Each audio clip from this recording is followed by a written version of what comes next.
Bom ver os irmãos aqui, nesse dia que o friozinho, né? Chegou hoje um pouquinho na blusa aí, né, Elis? É assim que começa. Mateus 11, nós vamos ler a partir do verso 20.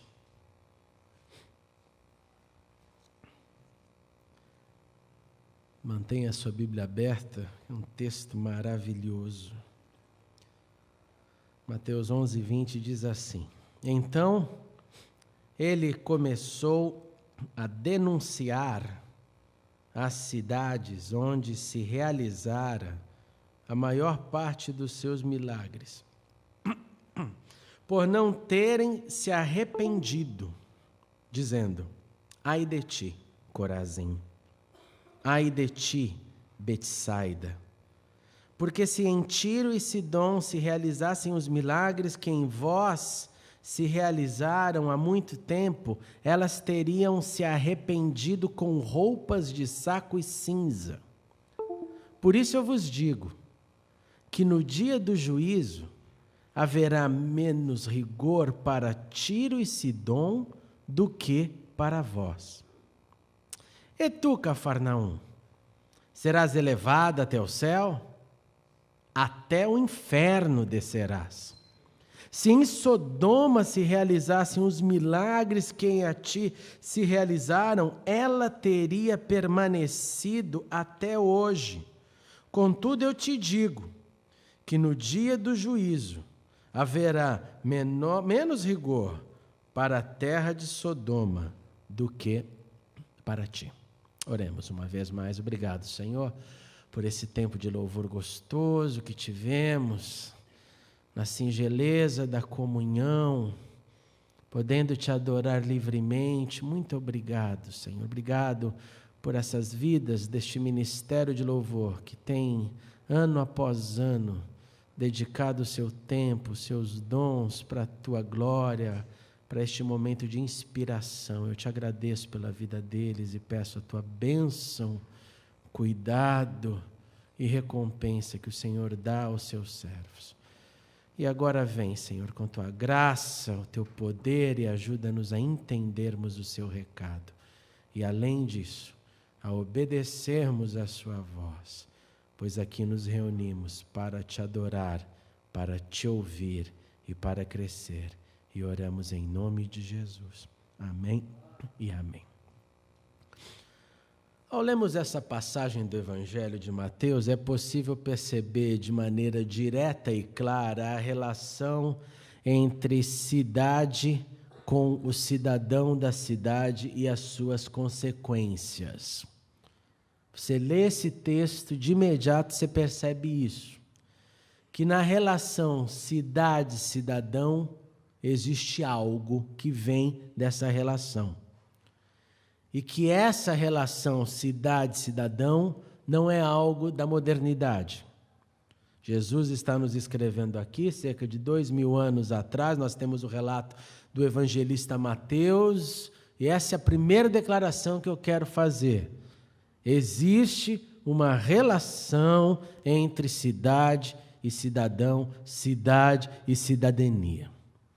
Eu não sei se você já parou para definir cidade, mas cidade é a consequência natural daquilo que um dia foi uma rua, depois veio outra rua, depois veio um bairro, se tornou um bairro, aí foi se expandindo até se tornar um aglomerado de pessoas, de várias ruas, de várias vilas.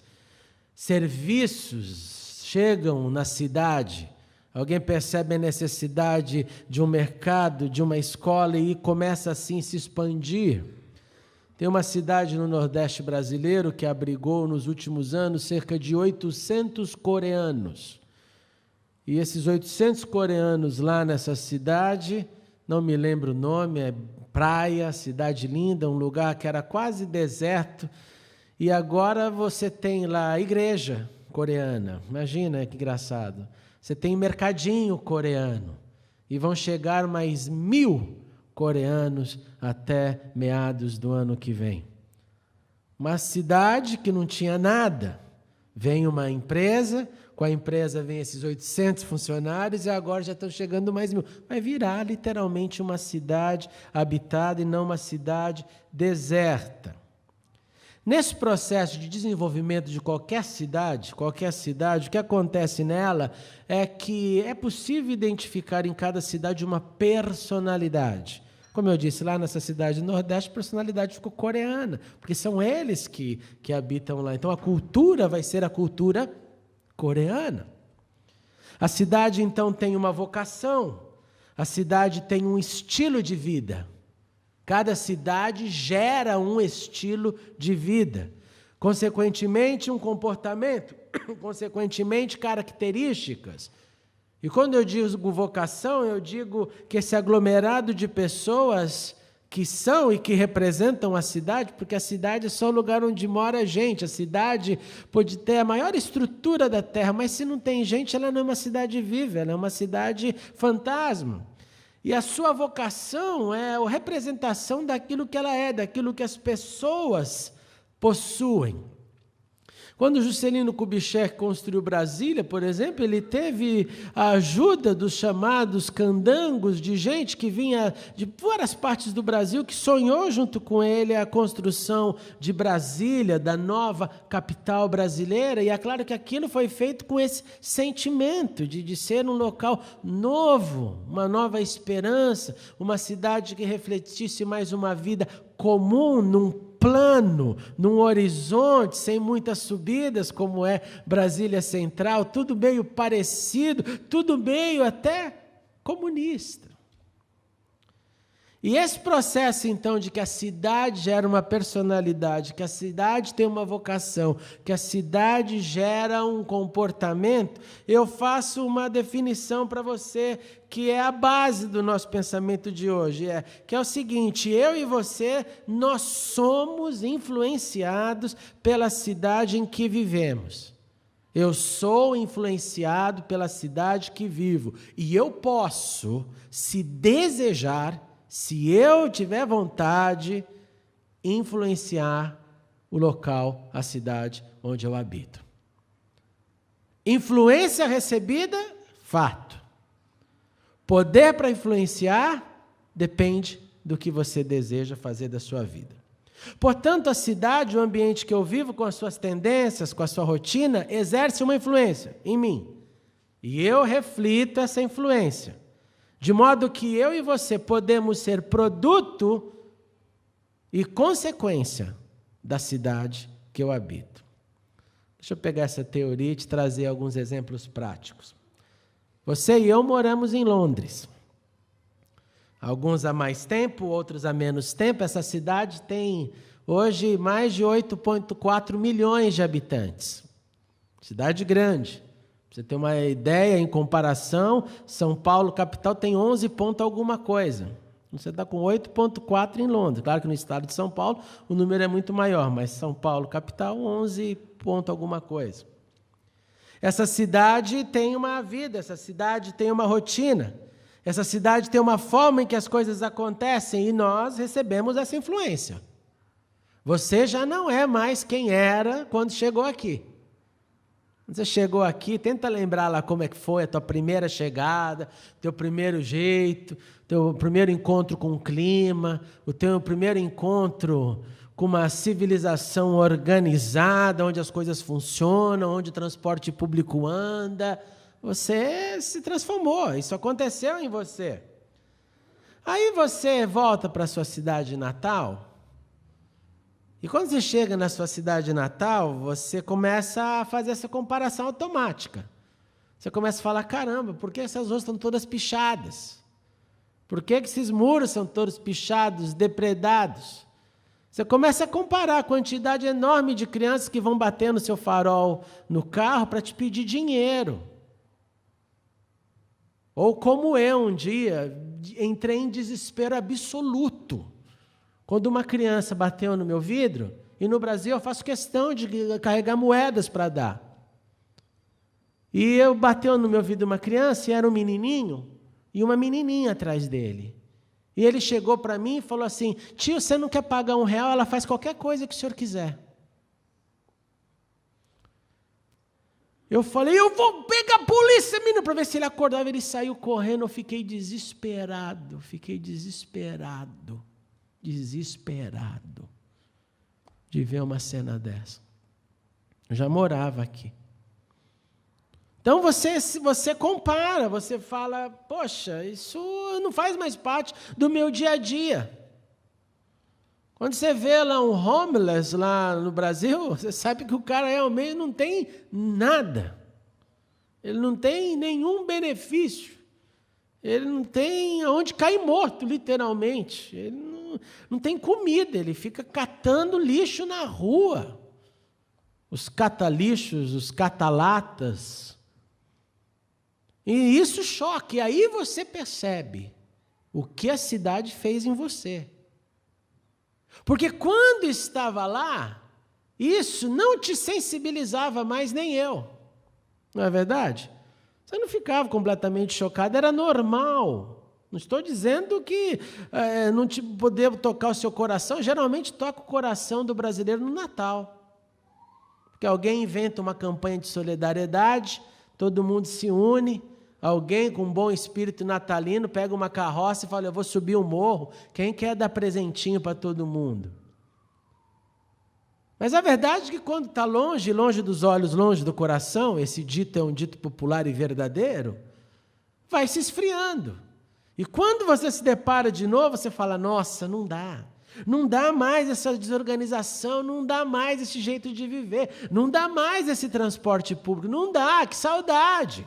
E muitos de nós, eu ouço isso muito, pastor estava lá de férias, não estava vendo a hora de voltar, porque a cidade influenciou. E você se transformou numa outra pessoa, produto da cidade que você vive.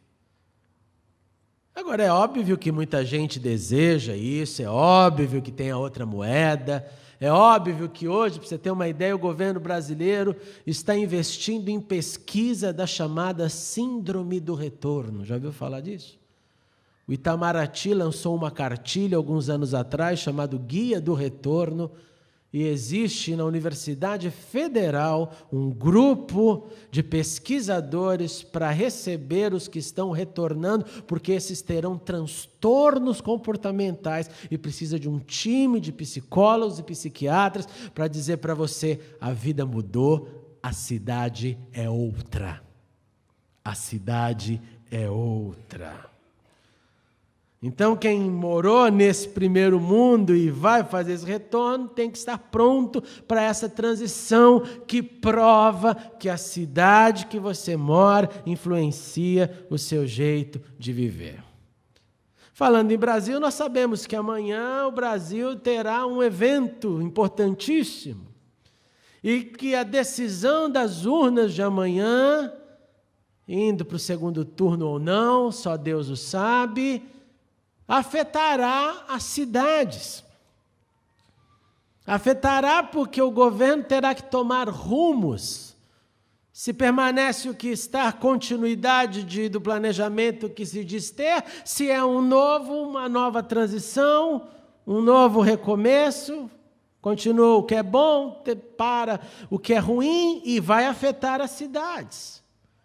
Ninguém pode dizer depois de domingo que a vida vai continuar normal, porque não dá para saber. Você não sabe o que vai ser implantado, o que vai ser expandido, o que vai ser cortado. E eu aproveito esse momento para lembrar da necessidade da oração nesse momento. Não esqueça disso, caso ainda não tenha feito. Portanto, eu repito, eu sou influenciado pela cidade que eu vivo, mas se eu desejar, eu posso influenciá-la. Agora, esse eu posso influenciá-la, eu acredito que isso não é opção para nós da família de Deus. Eu não acho que Deus, estou dizendo para aqueles que têm consciência da sua vocação cristã. É possibilidade no campo do livre-arbítrio. Você é livre para fazer o que quiser. Mas não é possibilidade diante da consciência que devemos ter. Possibilidade de influenciar a cidade com o meu chamado, com a minha vida, é uma necessidade. Porque eu e você, nós fomos chamados para ser, guarde essa palavrinha, uma amostra grátis. Você lembra o que é amostra grátis? Você é no lugar, amostra grátis de chocolate. Essa semana eu ganhei uma amostra grátis de uma pastilha que diz hidratar mais. Amostra grátis de remédio. Amostra grátis do novo suco. Nós somos a amostra grátis do reino de Deus na terra. Eu e você somos chamados para ser a amostra grátis do reino na cidade. Mas que, infelizmente, eu tenho que constatar que essa ideia não cai, essa ficha não cai na cabeça de um grande número de pessoas. Que acha que a gente não tem que influenciar nada. Que a gente tem que viver, é assim a vida, não vou falar nada. Eu ouço o absurdo de pessoas dizerem para mim, olha, eu nem falo que eu sou cristão porque eu não quero discutir religião. Como se cristianismo fosse religião e não seguir a Cristo e imitá-lo e ser salgar e trazer luz no mundo. Discutir religião é coisa para ser discutida pelas ciências da religião. Vida com Cristo é para ser compartilhada no dia a dia. São coisas diferentes, assuntos diferentes.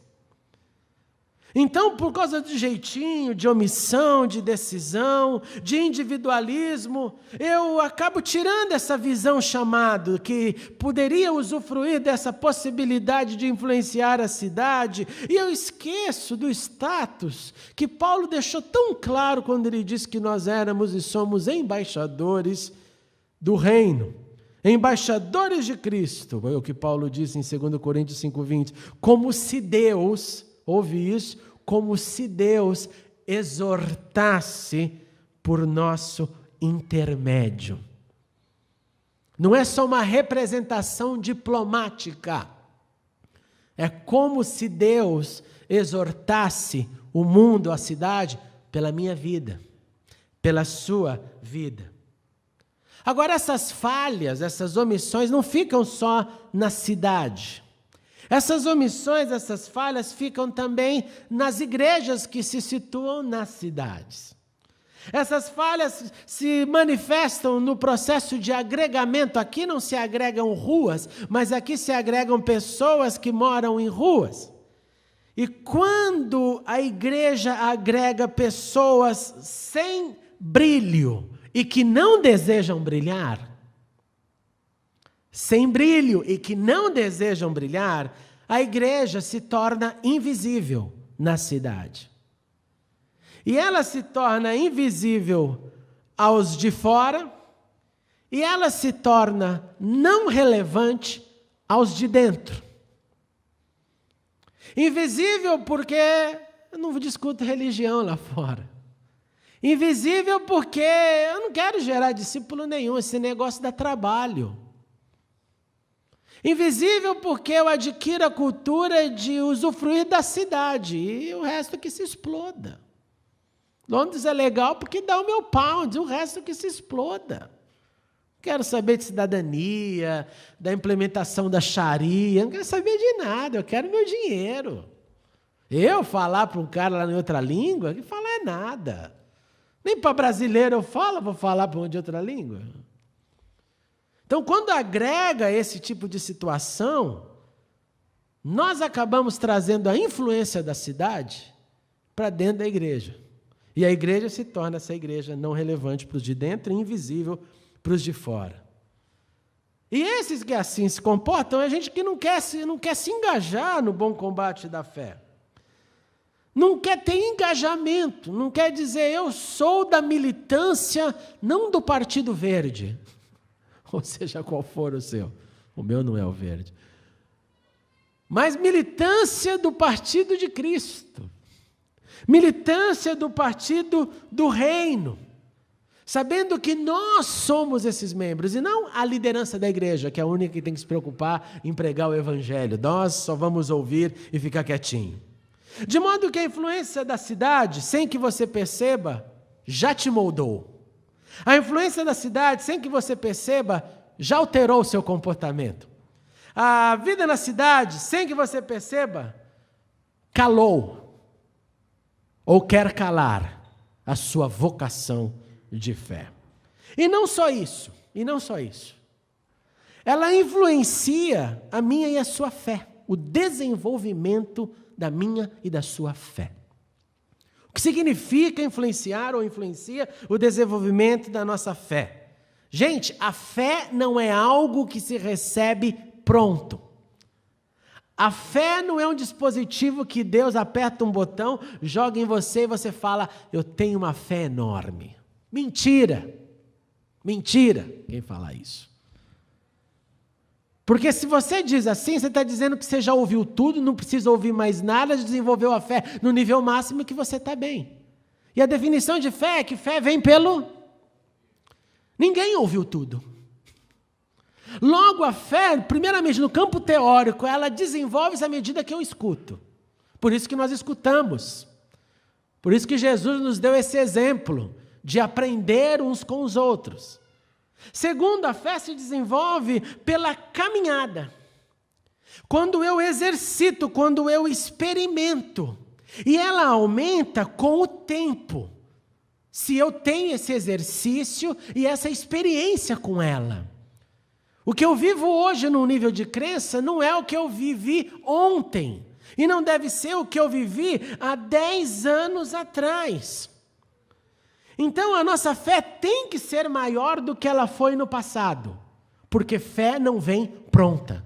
Fé se desenvolve.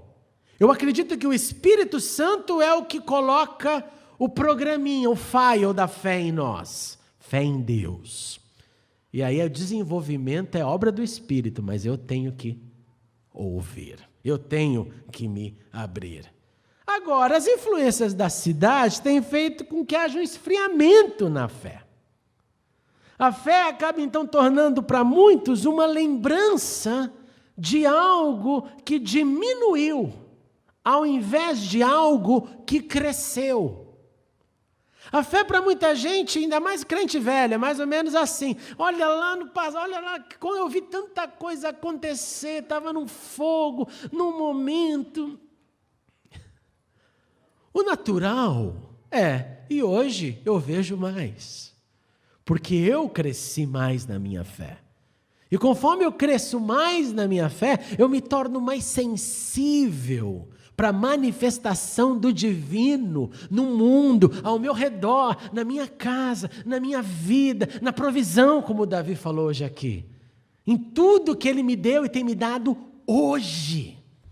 Agora, se a fé esfriou, você não vê mais nada. Quem não cresceu na fé, ser uma pessoa grata é um desafio terrível. Porque a fé não milita nesse sentido de dizer, seja grato, porque você reconhece que Deus continua te suprindo, te dando, te permitindo, te livrando do mal. Se você quiser checar a sua fé, eu te indico a avaliar suas ações, avalie a sua caminhada com Deus. Como? Avalie a sua influência na cidade. Quer checar a sua fé? Avalie a sua influência na cidade. Avalie o seu serviço na cidade. Avalie o seu serviço no reino de Deus. Avalie a sua fidelidade. Ela cresceu, ela se expandiu ou ela diminuiu. Se a sua fidelidade diminuiu, é porque a sua fé diminuiu. Se a sua fidelidade aumentou, é porque a sua fé aumentou. Checa o seu amor e você vai constatar se a sua fé cresceu, tem crescido, ou se ela sobreviveu, ou se ela está diminuindo, ou se ela está brigando com a influência da cidade, porque ainda resta um pouco de temor no seu coração, e você fala, eu não posso perder pelo menos isso eu não posso perder. O trecho que nós lemos, irmãos e irmãs, ele fala e ele explica esse fenômeno. Tudo isso que eu acabei de falar está no texto que nós lemos. Fenômeno esse que diz que não é novo, não é da nossa pós-modernidade ou da modernidade, isso já vem, eu acho que de todas as épocas da história, mas que estava presente na época de Jesus. Jesus, no trecho que lemos, ele nos oferece uma localização e ele aponta para nós algumas cidades. Nessas cidades nós temos um dado muito sério, muito sério. E o dado muito sério é que em 3 cidades que Jesus localiza para a gente, o evangelista nos afirma que foram as cidades que mais viram os milagres de Jesus.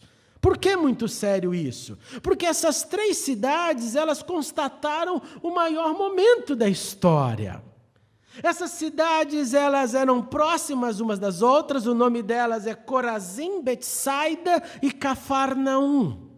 Elas ficavam todas ao redor do Mar da Galileia, elas ficavam ali do lado do que eu posso chamar de quartel-general do advento messiânico, porque Jesus fez de Cafarnaum a sua cidade. Se você ler Mateus capítulo 9, você vai ver isso. Jesus indo para a sua cidade. A sua cidade é óbvio que não era Cafarnaum, a cidade de Jesus era Belém da Judeia. Mas depois, quando ele se tornou manifesto, então, como Deus, como Mestre, Senhor, ele foi para Cafarnaum.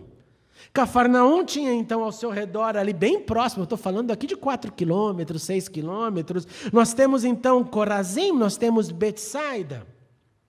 Essas cidades, então, tinham a sua vida, a sua cultura, o seu uso da pesca, do mar, é dali que vinha a maior parte da sua subsistência. E Jesus e seus discípulos passaram a maior parte do seu ministério ali. Eles fizeram muitas coisas, viajavam, mas ali era o centro do ensino, ali era o centro dos milagres, ali era o lugar da presença física de Jesus. Portanto, se a presença física de Jesus e seus discípulos e da plenitude dos tempos acontecia naquele lugar, o óbvio deveria ser nós constatarmos, e aquela cidade se encheu do poder de Deus, e aquela cidade, por terem um mestre presente, aprenderam e tinham escolas e mais escolas de aprendizado, e aquela cidade tinha verdadeiros milagres, sim, e os milagres traziam pessoas que se rendiam a Cristo, e essas cidades que se viram a encarnação de Deus na terra, se transformou no maior polo, e todas as cidades ao redor fariam e devem fazer romaria para Cafarnaum, para Betsaida e para Corazim, por tudo de lindo que aconteceu lá. Mas nada disso aconteceu. Se você for para Cafarnaum hoje, você entra numa ruína. Tinha alguém lá, Tiago e Bel? Pedra, pedra e pedra. Cidade, ruína, sítio arqueológico, cidade de Cafarnaum. Você vai ver a casa de Pedro, sítio arqueológico. Você vai ver a sinagoga, sítio arqueológico. Você vai ver as ruas, sítio arqueológico. Por que acontece isso? E a minha resposta, por que acontece isso, é porque quanto mais eu tenho, mais eu quero e menos eu faço. Primeira resposta. Quanto mais eu tenho, mais eu quero e menos eu faço. Jesus multiplicou seus pães, que é uma localização, Betsaida está entre as possibilidades da multiplicação de pães da região da Betsaida. Eu vou lá buscar o pão, mas eu não quero seguir Jesus, não. Eu quero pão. Eu quero peixe para levar para casa. Seguir Jesus eu não quero, não. Amanhã vai ser aonde o show, hein? Alguém sabe aí aonde vai estar Jesus? Estou com meu sobrinho doente, tem que levar o menino lá para ver se quando Jesus passar, cura o menino. Os médicos não estão dando jeito. Alguém sabe onde vai ser o show? Quanto mais eu quero, quanto mais eu tenho, mais eu quero e menos eu faço. Segundo, eu acredito que aconteceu o que aconteceu em Cafarnaum, Corazim, Betsaida, porque quanto mais eu vejo, mais eu quero ver e menos eu quero demonstrar. Eu vi, e de vez de aquilo gerar em mim um compromisso de repartir o que eu vi, eu falo, não, eu quero ver mais amanhã. Mas não quero demonstrar nada, porque dá um trabalho danado demonstrar. Necessita de disciplina, de projeto, de como. De acordar de manhã e falar, estou indo para o trabalho é bom, gostoso, é a mesma rotina de sempre, o trabalho, com algumas alterações dependendo do que você faz, mas o mecanismo geralmente é o mesmo. E eu estou indo para lá e, Senhor, eu estou indo com a consciência de que hoje o Senhor vai ter olhos e testemunhas me olhando e eu quero representar o teu reino e influenciar a cidade. Mas não. Eu vejo, eu vi, quero continuar vendo, mas não quero demonstrar na minha vida. E terceiro, quanto eu mais experimentei, mais eu quero continuar experimentando e menos repartindo. Experimentei e gostei, encheu minha alma, gostoso. Eu preciso experimentar de novo. E quando o supply começa a cair, parece tinta de impressora, você recebe lá o alerta, a tinta está acabando, eu preciso encher de novo. Mas não me peça. Não me peça, porque a minha cota já foi dada. Dessa forma, irmãos e irmãs, em nosso contexto de igreja, quanto mais o tempo passa, se mais e mais ficarmos imóveis, permanecendo sentados, só desejando ouvir, só desejando receber, só desejando experimentar, só desejando ter e nada fazer, o resultado óbvio é que menos influenciaremos e mais seremos influenciáveis e influenciados, não por Cristo, mas pela cidade. Porque a influência de Cristo se dá no processo da manifestação do Espírito, e quando o Espírito vem, a gente vai. Recebereis poder para ficar? Não. Recebereis poder para se tornar, para testemunhar. O que significa, então, que existe um resultado da inércia, do só querer receber e nada fazer. E o texto diz para a gente que o resultado foi: vocês viram muito, mas não fizeram na mesma proporção do que viram Cafarnaum, Corazim e Betsaida. Por isso, vocês um dia vão ter que encontrar comigo no dia do juízo.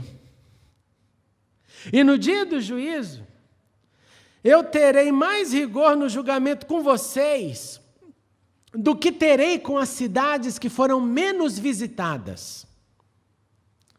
Eu prestarei mais atenção no status que vocês tinham do que com aqueles lugares que eu não pude estar. Aqueles que pouco viram e pouco receberam, e Jesus dá nome. Ele chama de Tiro e Sidom. Cidades que as pessoas, claro, nelas viviam, cidades que, se tivessem sido visitadas, Jesus disse, se eles tivessem recebido os milagres, a informação que vocês receberam, eles teriam feito o ritual da lamentação, que significa saco, roupa de saco e cinza na cabeça. Se Tiro e Sidom, que era das regiões da chamada antiga Fenícia, ou daquele caso da mulher, lembra? Agora você vai entender, Ciro, Fenícia, norte de Israel, território atual do Líbano. Quando Jesus esteve nessa região, porque Jesus esteve, escreveu Marcos, levantando-se dali, foi para os termos de Tiro e de Sidom. E entrando numa casa, não queria que ninguém soubesse, mas não pôde esconder-se. Jesus foi para Tiro e Sidom e não queria papo com ninguém. Por que você vai se esconder e não quer que ninguém saiba que você está lá? Porque você não quer conversa. Porque uma mulher cuja filha tinha um espírito imundo, ouvindo falar dele, foi e lançando aos seus pés. Essa mulher era grega Ciro-Fenícia. Fenícia, Tiro e Sidom, atual Líbano. E ela rogava que expulsasse da sua filha o demônio. Que pai e mãe não ficaria desesperado de ter um filho endemoniado. Pensa nisso. Mas Jesus disse-lhe, deixa primeiro eu saciar os filhos, porque não convém tomar o pão dos filhos e lançá-lo aos cachorrinhos. Minha filha, você é de Tiro e Sidom, então você aqui está na categoria de pedigree de cachorro. Minha filha, a minha missão é com a casa perdida de Israel. Meu foco hoje é a casa de Israel. Eu vim para eles agora. Mesmo sendo chocante o seu status, a sua situação, uma filha endemoniada. E a mulher não se abala não, ela não sai, ela não era da América do Sul, ela não era melindrosa. Na verdade, os fenícios eram um povo extremamente cruel e bravo. E essa mulher não se ofende, mas ela diz: deixa primeiro saciar os filhos, porque não convém tomar o pão dos filhos e lançá-los ao cachorrinho. Sim, Jesus, o Senhor está certo, o Senhor sabe o que o Senhor está fazendo. Eu não sou nada, Senhor. Ela, porém, respondeu e disse-lhe: sim, Senhor, mas também os cachorrinhos comem debaixo da mesa as migalhas dos filhos. É uma mãe desesperada. Eu vou no Zé Arigó se ele tirar esse demônio. Você não sabe o que é isso? Google it. Eu vou no curandeiro para cuidar da minha filha. Me chame de cachorra, cadela, faz o que quiser, mas eu preciso trazer cura para essa menina. Jesus, cumpra a sua missão, mas tem uma migalha talvez que vai cair dessa mesa. Tem uma migalha, Senhor. E Jesus disse: por esta palavra vai. E o demônio já saiu da tua filha. E indo para sua casa, achou a filha deitada sobre a cama e que o demônio já tinha saído. Jesus não precisou ir visitar, mas a localização é Tiro e Sidom. Então o exemplo dessa mulher nos mostra um coração humilde. Porque se eu te chamo de cachorro, você nunca mais sai daqui, você nunca mais entra aqui nessa igreja. Acho que eu vou fazer esse teste, né? Os fiéis vão ficar cambada de cachorro.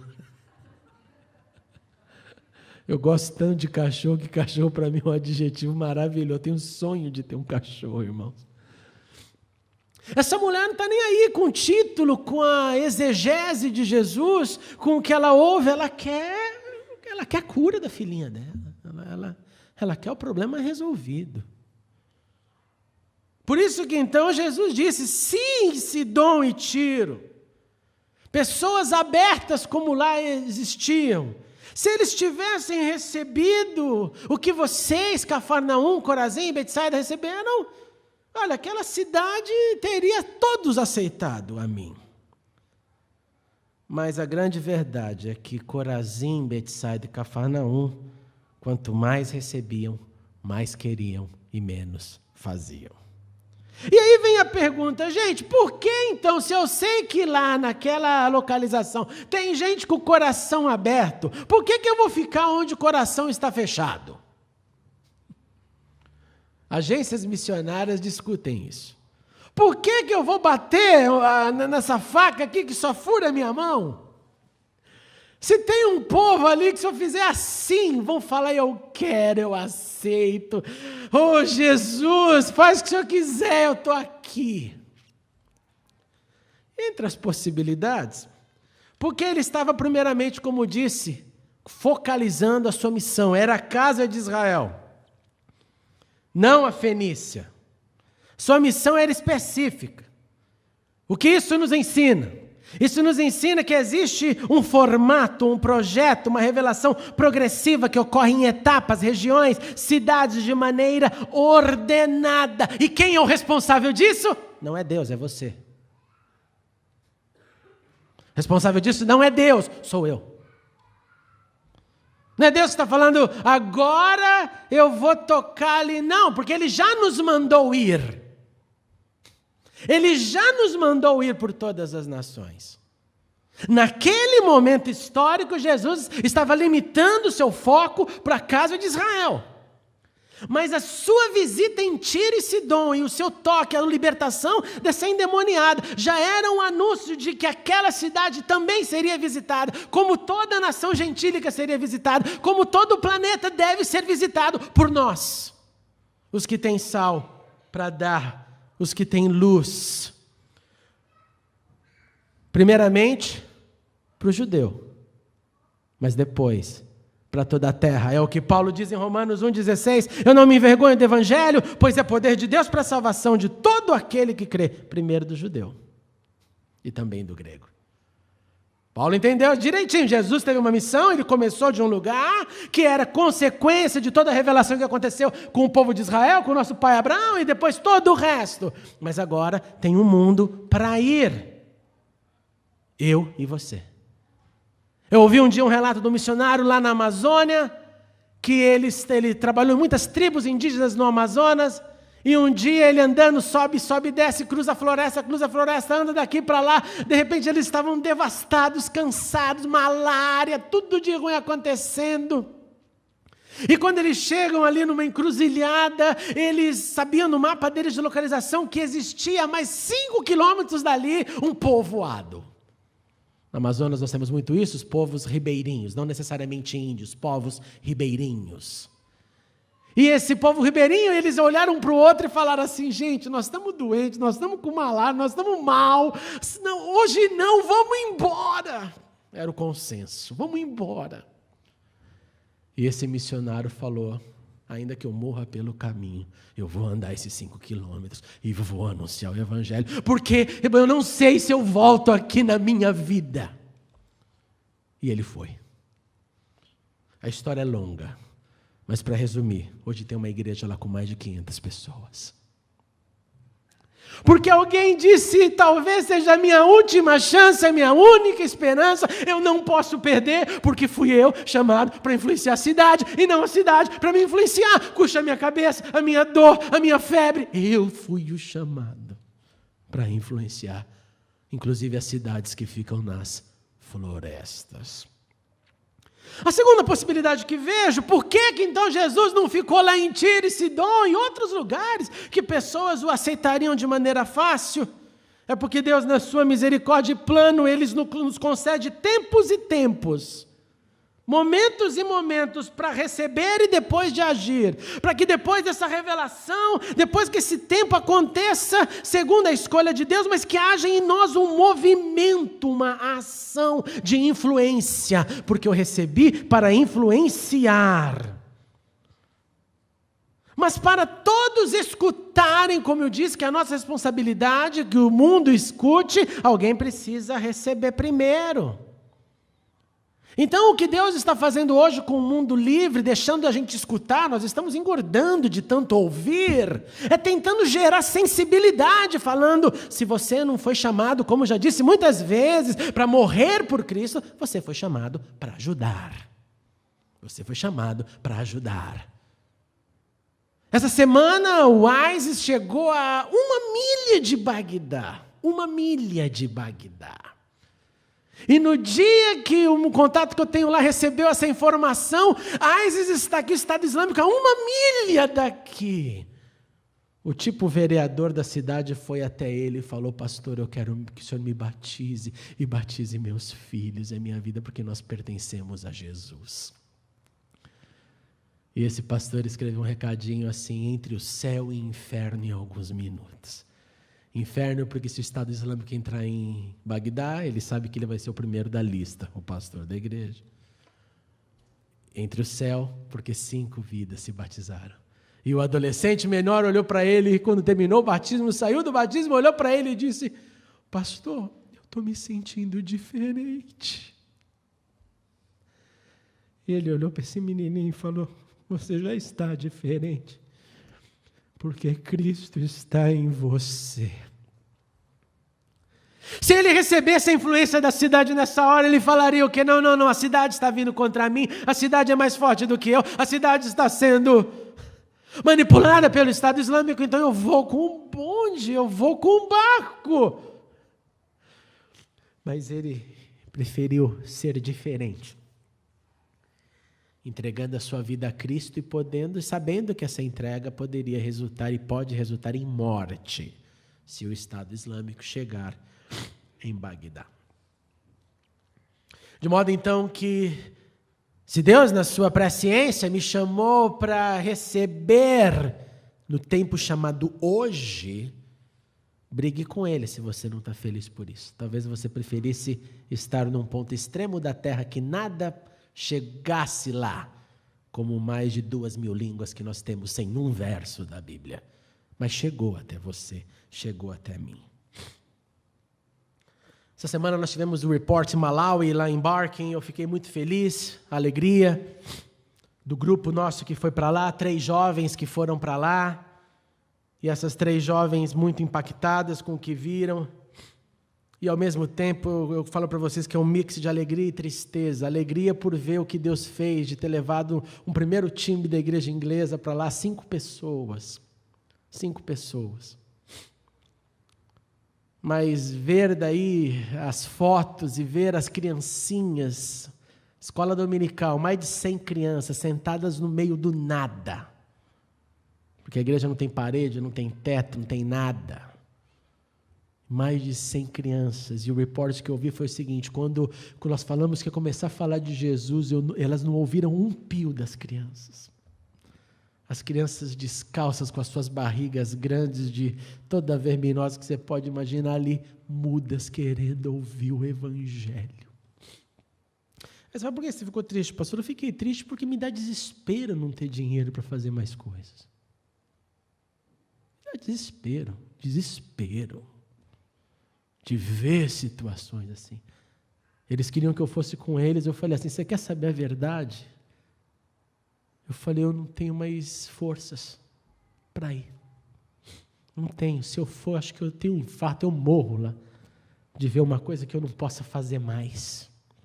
De ter que dar tchau para essas criancinhas e falar, tchau. Continuem aí descalças. Algumas de vocês vão chegar até 15 anos, se a graça e misericórdia de Deus permitir. Senão vocês vão morrer tudo. A denúncia de Jesus continua. Jesus ataca então a sua cidade. Ele fala, Cafarnaum, você acha que por ser minha cidade você vai se dar bem? Você acha que você vai ganhar esse status? Você acha que algo bom vai acontecer porque você foi o quartel-general? Você acha que você vai ser elevado aos céus? É a pergunta de Jesus. E Jesus responde, não, você vai para o Hades.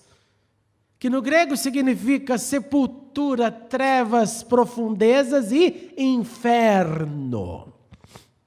É dessa palavra que a gente tem essa ilusão de que inferno é para baixo. Porque o conceito grego é de profundezas, a palavra Hades. E Jesus fala, não, você vai para o inferno, meu. Logo, Jesus compara as cidades e cita até Sodoma, aquela cidade perversa. Parece que Jesus vai descendo os níveis. Ele fala, olha, lembra de Sodoma, aquela cidade terrível? Que ali Ló vivendo, quando vem homens querendo abusar sexualmente dos visitantes dele, ele diz assim, eu tenho filhas, vocês não querem ficar com as minhas filhas? Cidade maluca. Cidade doentia. E Jesus diz o seguinte, olha, no dia do juízo, eu vou ter mais rigor com você, Cafarnaum, do que com Sodoma. Mais rigor com você do que com Sodoma. Minha conclusão, irmãos e irmãs amados, é uma triste constatação, e eu sinto te informar que mais rigor teremos no nosso julgamento, nós todos, se não honrarmos o que temos visto e recebido, entendido, expandido pela escolha, graça, amor e misericórdia manifesta de Deus por nós, mais juízo teremos nós do que aqueles que menos ouviram. Sinto te informar que mais rigor haverá para nós, os que tendo sido engessados pela cidade, engessados pela sociedade secular, que preferiram dizer, eu não vou dividir luz com ninguém, eu não vou falar nada, eu não quero brilhar a minha luz, eu não quero esse trabalho, eu já vou na igreja, já está bom. Mais rigor haverá para nós do que para os que não receberam. Mais rigor haverá para nós, os que afirmam nas atitudes o desejo de venha a mim o meu reino e seja feita a minha vontade, assim em Londres como nos céus, e que Deus me ajude. Amém. Mais rigor haverá para nós se assim fizermos. Agora, bendito seja Deus, porque essa não é a história de todo mundo. Bendito seja Deus, porque essa não é a história de todos. Bendito seja Deus, porque tem gente compromissada, tem gente que quer brilhar a luz, tem gente que quer falar, tem gente que tem falado, tem gente que tem usado os seus momentos para dizer, eu preciso influenciar a minha cidade, ao invés de ficar amaldiçoando essa cidade. Tem gente fazendo e combatendo o bom combate. Tem gente que não deixa a cidade entrar, mas entra na cidade como embaixador de Deus. Louvei a Deus essa semana por uma pessoa que escreveu, tenho meu sonho, na minha paráfrase, tenho meu sonho realizado por isso, por aquilo, por fulano e por ciclano, mas bendito e obrigado, Jesus, porque é o Senhor que realiza, é o Senhor que faz. Essa pessoa foi você, Tiago. Louvei a Deus pela sua vida. Porque se a gente não entender que todas as oportunidades que nós temos de influenciar é dada por Deus, você não entendeu nada. Você não entendeu nada. Eu quero então te encorajar, os que têm sido influenciadores, os que têm sido compromissados, que o nosso trabalho não é em vão. Deus assiste às suas atitudes, Deus assiste às ações, Deus nos vê no que fazemos, seja ele do menor ao maior, dependendo do momento, das possibilidades. Deus assiste e vê e sabe de tudo. Eu quero te encorajar a continuar fazendo, a continuar manifestando tudo da bondade de Deus que você recebeu, com coragem, perseverança, com fé, com amor, com fidelidade, que sejam essa a nossa bandeira. E eu quero te encorajar, você também, que às vezes, como eu, tem vontade de esganar os usuários. Você tem, né? Eu acho que tem. Senão eu sou o único pecador.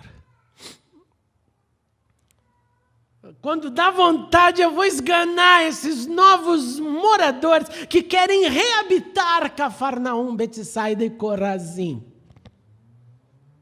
Eu queria te encorajar, não deixe isso cegar a sua visão. Pelo contrário, vença o mal com o bem. Mesmo que doa. Mesmo que doa. E eu quero finalmente te encorajar a honrar ao Senhor que tem te alcançado nessa cidade. E honrar no hebraico não é receber uma medalha de honra ao mérito, um certificado. É comum nas igrejas as pessoas dizerem assim, vai homenagear alguém e fala assim, a quem honra, honra. Então, queria chamar aqui fulano de tal. É um erro absurdo. Honrar significa carregar o peso. Então, quando você está me dando um presente, você fala, vou dar um presente para o pastor. Vamos lá demonstrar amor, um presente para quem faz aniversário, presente de Natal, qualquer coisa. Isso não é honra. Isso é um gesto de amor. Honra é carregar o peso. Entende agora o que quer dizer honra ao teu pai e tua mãe? Quando estiverem pesados para você, porque eles não se aguentam mais, carregue. Pode cutucar assim ela. Carregue. Isso é honrar. Honrar é falar, segura no meu ombro que eu estou vendo que você está fraco. Você está precisando de ajuda, segura em mim. Isso é honrar. E não uma caixa de chocolate. Um carro, uma casa, um dinheiro. Então honre o Senhor, que tem nos alcançado nessa cidade, que vivemos, para que sejamos a amostra grátis do reino que há de vir, para os de dentro e para os de fora. Vamos ficar de pé e vamos orar. Obrigado, Senhor, porque a Tua palavra é verdade. Obrigado, Senhor, porque o Senhor tem nos alcançado nesta cidade, aqui em Londres, com liberdade, com facilidades múltiplas, com algumas dificuldades, como toda cidade tem, mas o Senhor tem nos dado muito mais, muito além, infinitamente mais do que em tantas outras cidades pessoas vivem, sofrem e padecem.